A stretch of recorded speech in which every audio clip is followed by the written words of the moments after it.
நம்மளுடைய உயிருக்கு உயிரான உறவுகள் கூட நம்மளை கண்டுக்காம இருக்கிற மாதிரி ஒரு மாய பிம்பத்தை உருவாக்கும்.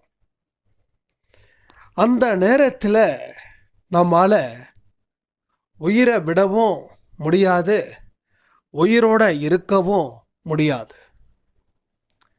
அப்படிப்பட்ட ஒரு குழப்பங்கள் அதிகரிக்கும்.